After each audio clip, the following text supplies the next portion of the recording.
Welcome back to another episode of Serving Up Pitt, brought to you by Fanduel. My name is Abby Schnable, and as you can see, I am flying solo today due to the holidays, Kat's professional schedule, and just, everything that's going on this time of year. We wanted to make sure we got out a podcast recapping this 2025 season. It unfortunately just meant that I would have to do it by myself, which that's okay. Kat will be back eventually. But Pitt finished off its volleyball season on December 18th with a loss to Texas A&M, who eventually went on to win the whole national championship, swept Pitt to do it, and then swept Kentucky to do it. Obviously, a little bit of a disappointing ending for fans. Pitt's fifth straight Final Four. But one thing I gotta say is a Final Four is a Final Four. There are only 4 teams playing that late in December, and Pitt was one of them. And yes, is it disappointing that they lost? I think so. But at the same time, I think when you really look at this team and how far they came, I mean, even just looking back at August, but I even take it back to last January, it's actually really impressive what they were able to accomplish. So I'm going to share my 3 takeaways from the season. And within that, and then after that, I'm going to kind of go into your guys' questions to recap some of these things. But my number one takeaway, as you can tell, is just the fact that they got to the Final Four in general is very impressive. In January of last year, they lost 4 All-Americans. They had 1 outside hitter on the roster. And yeah, you had Olivia Babcock and Pezelj returning, but that's not a lot to go off of. And, Dan Fisher had to reload with freshman European players out of the transfer portal. And it was really great to see that this group came together, especially when you think about the fact that they started off the season 0-2 and pretty much looked like they weren't going to make it past the second weekend. That's how bad it looked, in my opinion. But the way that they just responded to every single obstacle that came in their way was, I don't think we've seen a Pitt team have to do that this year. And I think it's going to really make them stronger for next year when you consider how many people are returning. Obviously, this team struggled in some areas all season. Serve receive was an issue with the constant libero shuffling. The lineup in general was, in flux with Ryla Jones and Abby M sharing spots. Doc Maritz gets hurt and Marina Pezelj in. You can go down the line. Honestly, the only staples on this team this season were Olivia Babcock, Pezelj, Brooke Moser, and Blaire Bayless, which they were phenomenal in their roles. I know there is some criticism about Blaire Bayless, but I stand firm in the fact that she was very consistent. And yeah, she didn't always have flashy moments, or sometimes she stumbled, but consistency is important, especially when you considered all of the moving parts the rest of the way. I mean, and this is a group too. Again, lost 4 Final Fours. Only Olivia Babcock, Pezelj, and Ryla Jones really had Final Four experience. Yes, Blaire Bayless had played in one. Yes, Mallory Meyer had played in one. But they came in for limited reps. So the fact that they got to this point, and they honestly, when you look at how the scores broke down, they honestly did better to a full strength Kentucky team. So at least there's that. Like Pitt's worst loss, set loss was 25-20, and Kentucky's was quite a bit higher than that. So if there's any consolation, there's that. But again, losing Doc Maritz was a huge hurdle. Dropping the game to Miami was a struggle because that's when we really started to see those serve receive issues really become potentially an Achilles heel. And then you look at the Stanford game and them having to learn how to, close out sets, and then sweeping Louisville in almost a similar fashion of Stanford beating them less than a week prior. Every single hurdle that was thrown at them, they had an answer for. And with a group that was so new and fairly young in the grand scheme of things, you only had 3 seniors on that team. I don't know what else you can ask for. Yes, obviously you won a national championship, but a Final Four when this is what happened, I'll take it. My second takeaway, I'm going to go with, I already talked about Blaire Bayless a bit, but Marina Pezelj and Blaire Bayless's growth to me was very impressive. Those two went from 3 rotation players to 6 rotation players. After Doc Maritz went out against Florida State, Blaire specifically really stepped up and ended up leading the team in digs behind Olivia Babcock for the rest of the season. Her passing improved. Same with Marina's. Marina's confidence got better day to day. And yeah, I think both of them would admit that they didn't have their best games in the Final Four. But the fact that they grew so much from August to December, specifically Marina, who did not come onto campus until about a week before practices started. That just makes me very excited to see what these two are going to do in the off season, because it's incredible the growth that they did in season. And now they have months, because Marina's coming back, Blaire's coming back as far as we know. Well, Marina's confirmed, and I don't see Blaire Bayless going anywhere. And so lots of time to get better. We'll talk about the fact that they're going to get a lot of reps with their likely starting setter when I get to that point. But I don't know. The two of them get a lot of criticism on social media. And I think when you consider where they started, again, very impressive to see where they finished. And then my last takeaway from the season is truly, I'm not sure Olivia Babcock has a ceiling. Last year she finishes as National Player of the Year, worked really, really well with Rachel Fairbanks. And I didn't know how she could top that season. It's inherently difficult to top a season after you're the best player in the nation. I mean, we talk about it all the time in other sports. I mean, look at Kyle Lewis coming for the football fans out there. Had a phenomenal season last year. This year was a little bit not, it was still great, just not as good. But that wasn't the case for Olivia Babcock. She became a more well-rounded player when she learned that, her top passers and her top defensive players from last season were gone. She got in the gym. She was 5th in the nation in kills per set with 5.17, average of over 300 hitting, while having over 5 kills a set.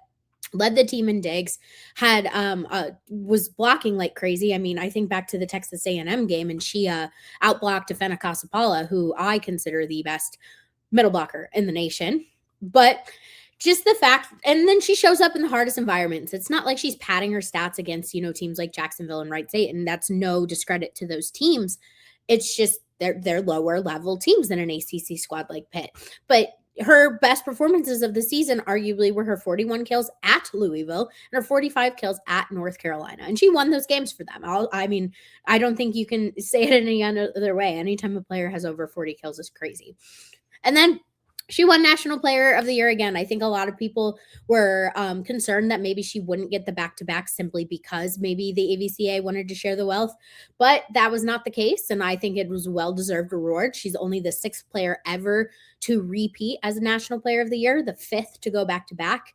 She joins the ranks of Tanya Sanders-Williams from Hawaii, Tara Cross from Long Beach State, Missy May from Long Beach State, Logan Tom from Stanford, and most recently, Catherine Plummer from Stanford, who went back-to-back in 17-18.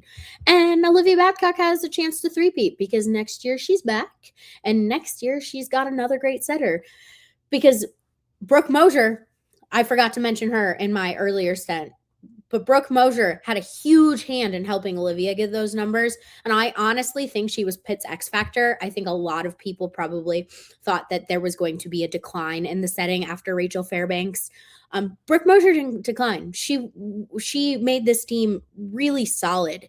They were one of the top hitting teams in the nation. Yes, were they very Olivia Babcock heavy? Absolutely, but that wasn't due to Brooke Mosier. Brooke Mosier spread that ball around more than I've seen. Sure, was setting the middles, ebb and flow throughout the season. Yeah, but Brooke Mosier went from a player who played for Illinois, went to the tournament once or twice, to taking this team to a Final Four and becoming an All-American. So no one can say that Dan Fisher and his team doesn't know how to help players get to the top of their careers, because we've seen that over and over again. That's going to take us into this next segment of questions. We're going to start with some questions just about the general season, and then we're going to go into Final Four, and then what you're all waiting for is roster talk. So let's start with Kevin Varley asks, I thought Mallory Meyer did a real good job when she took over full-time libero duties mid-season. The position seemed to suffer, though, when Fish started splitting the spot with Emery Dupes. Like the old saw, when you have 2 QBs starting, you have none. Thoughts? I'm not sure I ever loved the libero play this season, period. I do feel like Mallory was the most consistent. However, her passing was never quite where it needed to be, which led to the splitting time with Mallory Meyer playing at serve receive and Emery Dupes at passing. And I honestly thought that really worked for them. It's becoming more and more common ever since the 2 libero rule went into effect. And I think Emery was playing some of her best volleyball at the end of the season. So I didn't really hate the decision.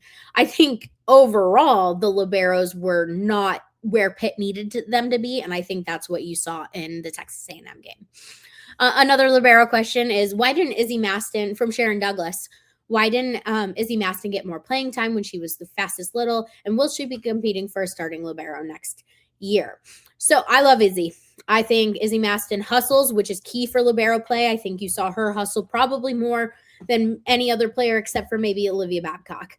But I really think it came down to the details. She wasn't super consistent in serve receive or passing. She was huge for a big play.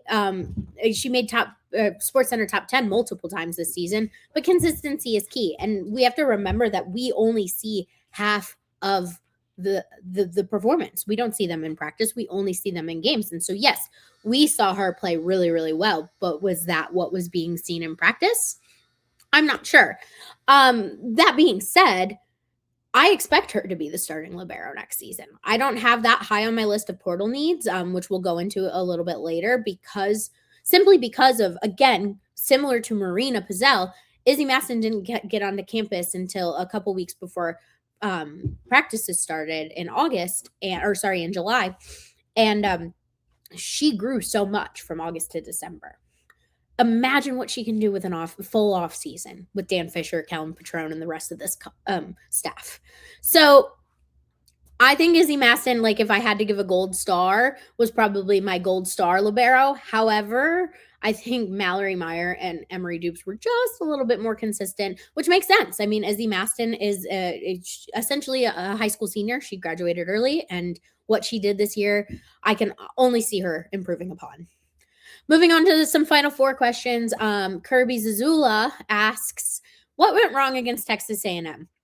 I'll start by saying Texas A&M, I swear it was just their season.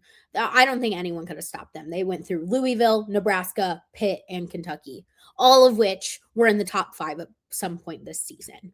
That's really impressive, and that's really hard to combat. And then when you think about the fact that they had 9 seniors on their squad and Pitt had 3, but none of them had been playing together long, that plays a factor. I really do think the biggest thing was serve receive, and I think we all saw that. Not only was Pitt not serving its best, but they could not seem to handle Texas A&M serve or their hits at times. And I think that is really what made it difficult, because Pitt's out-of-system setting wasn't exactly the best. Olivia Babcock had a great game, but you can't win a game with one person. I mean, she did in previous games, but that being said, you can't win at that point with one person. I'm also just not sure this team had time to build solid on the court chemistry. Sorry, my dog is going all around, so my camera's shaking. I think they were a very close group, but I don't think on the court they were able to get to where they wanted. They were still having miscommunication issues. We saw that. We saw some balls drop because someone didn't know. And I think that's something that Dan Fisher is going to learn from and improve upon for next year. And then the last one, I think, is the confidence in the other hitters away from Olivia Babcock. You could tell that Marina Pezelj was nervous, and Blaire Bayless had a great first set with 6 kills, but only added 2 more the rest of the match. So nerves probably set in there too. Which leads to the next question. John Welch asks, what does Pitt volleyball need to do to get over the Final Four hump? I want to start by saying this year is my mulligan. They probably should not have made a Final Four this year, and the fact that they did says a lot about where this program is. I know that's the cop-out answer, but when you look at all of them, it comes down to Pitt knows what the moment entails, but they've never really lived in the moment and stepped up to the moment. They haven't taken control of a match. And then when adversity has come, like last year's Final Four against Louisville, they couldn't stay on top of it. They got too flustered. And, they're not exactly the most, especially this season, they weren't the most terminal team. Yeah, you could bank on Olivia Babcock to put a ball down, but other than that, there was just no one you can rely on to, absolutely get a hit. Whereas Texas A&M had a lot of those players: Emily Helmuth, um, Kendall Stowers, Afena Kasapala, Logan Ludnicki, like go down the list, and they had so many weapons. And Pitt really only had Olivia Babcock. And that was kind of the case last year too. And so when we get into portal talk, I'll talk about why I think this year could be the year, next year, 2026. But, it comes into Pitt isn't losing because it's flawed. It's losing because the Final Four punishes anything less than ruthless. And the gap between Pitt and a national title isn't talent or preparation. It's championship habits under maximum stress. And there were times in some easy games we saw Pitt have some not great habits under stress. And so I know that saying this year's a mulligan is a little bit of a cop-out for me, but I think that some of those other things that I talked about extend to other matches. Let's go into some roster talk, because I know there's been a lot of questions about that. I definitely got the most questions about that. So just to give a recap for anyone who hasn't heard, Pitt has lost 4 players from this season, not including the 3 seniors and Brooke Mosier, Emery Dupes, and Brie Kelly. Dagmar Maritz, outside hitter, decided to go back to the Netherlands. Ryla Jones and Dahlia Verlon, middle blockers, have transferred elsewhere. Ryla Jones is at Penn State, and Kiana Dana Setter has also headed to South Carolina. And then freshman Isabel Hoppy flipped her commitment from Pitt to Wisconsin. So far, the only addition that we didn't know about at this point was Izzy Starck, Penn State's setter when they made their national championship run. And then you have 4 really talented freshmen coming in as well. So Sharon asks, I was disappointed that Maritz only played in 1 match after her injury was healed. Had she already decided to return to the Netherlands? I think she kind of knew. I mean, with the fact that it was announced the day after the Final Four, it's not like this was a decision that happened overnight, especially when you consider the time distance. This is speculation, but while she was excited, I could always tell she wasn't as in it as other players, especially when you kind of compared her demeanor to Marina Pezelj, who was very much in it. And it always felt like Maritz was always sick, or whether that be actual sick or homesick. She played phenomenally, but I think I kind of saw the writing on the wall there. And Pitt was probably going to need to lose an outside hitter anyway, with 2 coming in, potentially returning 4. That would have been 6 outside hitters. So this honestly helped Pitt out in a way, because it made room for more of these other players. Todd asks, why would Ryla Jones leave, knowing she probably had a starting spot next season? And then related to Ryla, does Pitt have a decent NIL budget to keep desired players? So Ryla learned this season that a starting spot is not guaranteed at Pitt. She was a starter as a freshman, and she lost her starting spot. And it wasn't necessarily a late decision either. It happened pretty early. You saw it. Abby started in the TCU game at the beginning of the season, and then they kind of went back and forth. Abby eventually earned that job. So again, this is speculation, but I have to imagine there was something going on behind the scenes. Oh my goodness, my dog. But have to imagine there was something going on behind the scenes. It definitely wasn't performance-based. We saw what she was able to do. We saw that she was probably the strongest middle blocker in that for Pitt in that Final Four game. But, sometimes a player's just ready to go. I heard rumors that she was potentially going to transfer last season. So again, I had it pretty high on my radar this year. And then when you talk about the budget, I don't necessarily think Ryla Jones was someone that they were going to pony out money to keep. And that's not saying anything about Ryla Jones. I think Ryla Jones is a fantastic person and a fantastic player. But Pitt's budget just simply isn't as high as other teams. I mean, especially consider for the football and basketball fans, think about those teams. And now think about volleyball while being in more relevant team in the stance of they make it far in the tournament every year. They're still not going to get a bigger budget than a basketball or a football team. So the fact that they are likely already paying Olivia Babcock a high amount and now added another high profile player in Izzy Starck, there probably wasn't a ton of wiggle room. Penn State probably had more money. And if Ryla Jones wanted to leave, Ryla Jones was going to leave. There's no really convincing it, because if you have someone that's half in, half out, that's not going to help your team. which leads to the issue now is they only have one middle blocker on the team in Abby Emsch, which I think is a phenomenal player to have in that spot. But William, Larry, and Todd ask, what are some of the middle blockers they are looking at? So I've only heard two names. I did hear three, Kentucky's Brooke Bultema, but she ended up transferring to Louisville. So the two that I have heard, and again, speculation, take this with a grain of salt, but Wisconsin's Tosia Serafinowska from Poland. She only played in 6 sets this season. She's likely looking for a high caliber spot where starting time is likely. And Pitt's, right there for the taking. We didn't get to see a lot of her play, but coming from Poland and Wisconsin specifically, like Pitt, scouts really well in Europe. So I can't imagine that she would be a player that, maybe needs some fine tuning, but would be ready to jump in as a starter if needed. The player that I've heard the most about, though, is from Italy, which is widely considered the best place to play professional volleyball. That's the highest caliber, is a player named Islam Gunner. She's 21 years old. She currently plays for a club in Italy that is in the second highest professional league.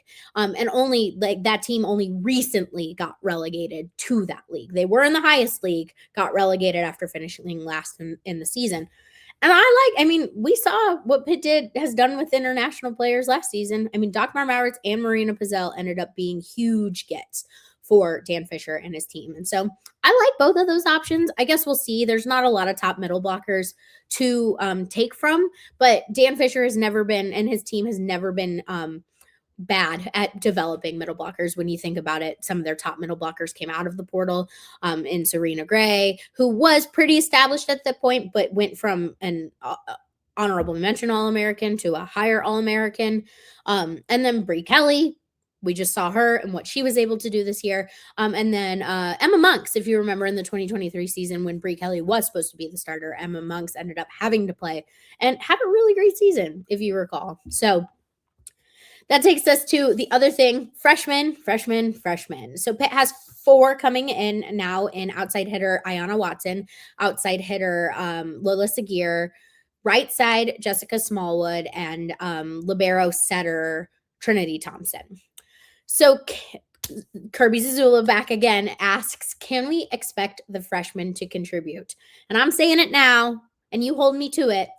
I think Ayanna Watson's going to be a starting outside hitter. This is a player who has led her high school to 3 state championships. This is a player who was one of 4 finalists for National High School Player of the Year. She has that attack that we were missing from Blaire and Marina. She's very terminal. She can hit the ball. And when you consider who's going to be setting her in Izzy Starck, yeah, I like that a lot, because anyone who's getting set by Izzy Starck is going to have a little bit of an advantage because of how talented she is. So I am expecting Watson to, if not start, definitely compete for a starting spot, which I think is phenomenal for this outside hitter group, because I think everyone needs to grow. And when you have a freshman coming in that's hungry for that starting spot, yeah, she's going to go for it.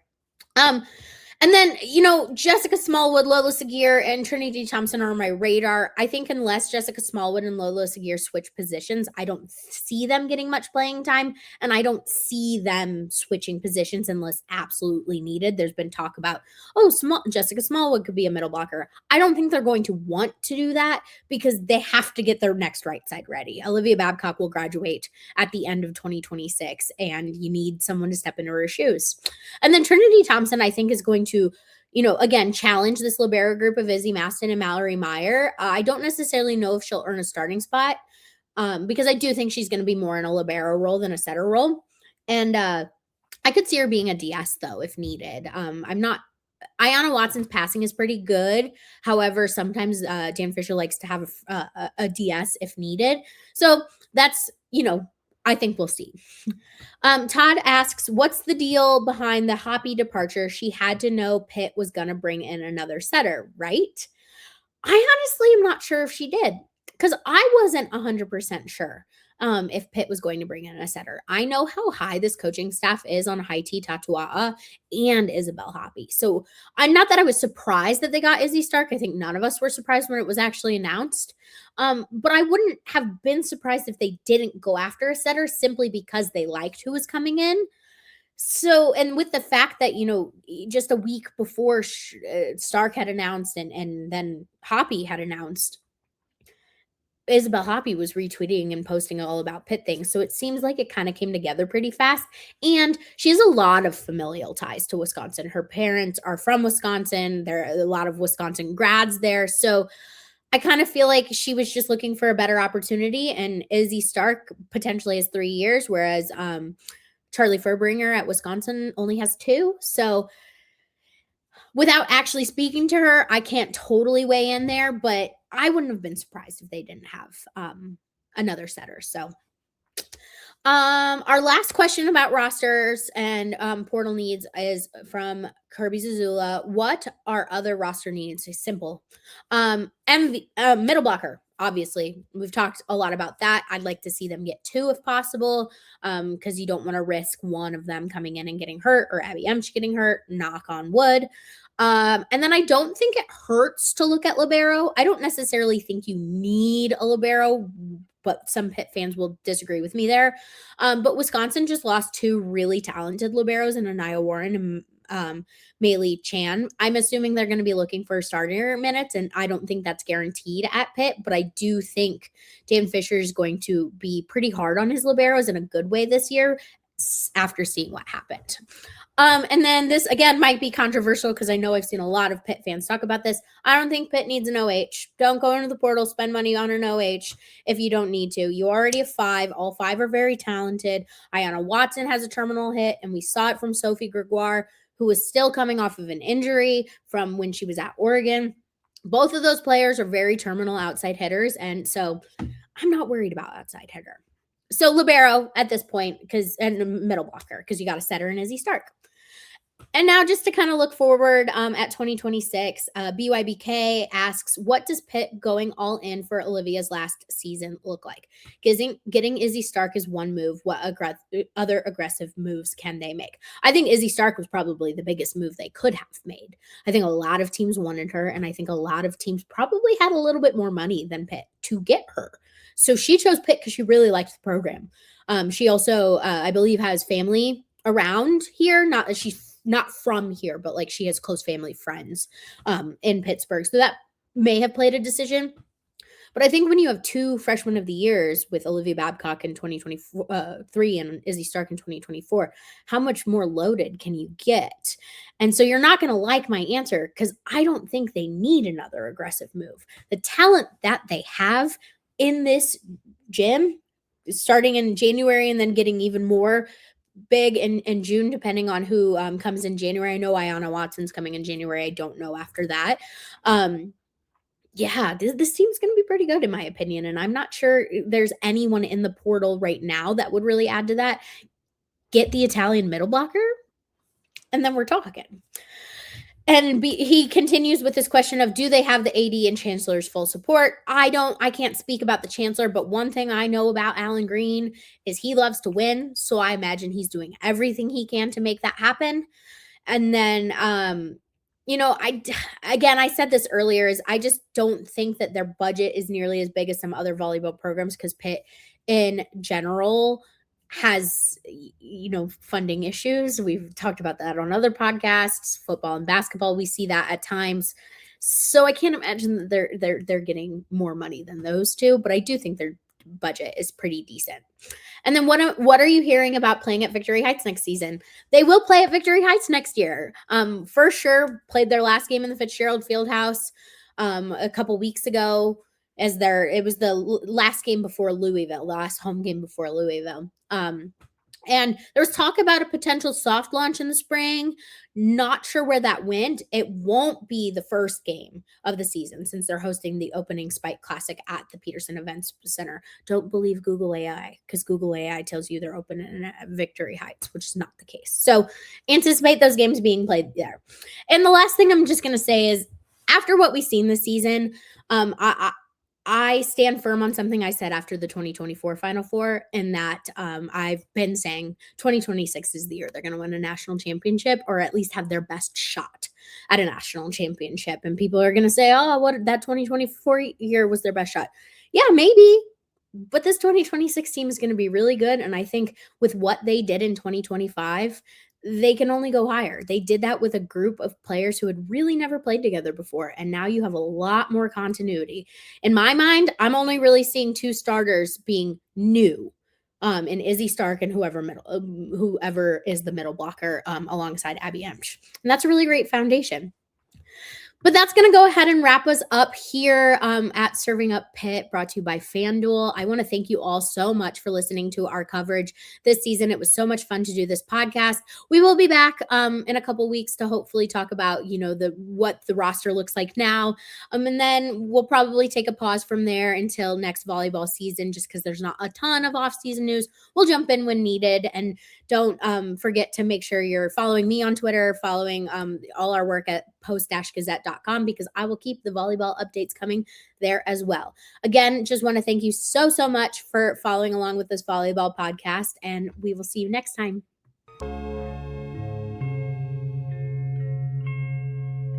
Thank you for checking out this content from Post-Gazette Sports. If you watch this video on YouTube, please like the video and subscribe to our channel. For all of the sports coverage the Post-Gazette has to offer, visit post-gazette.com.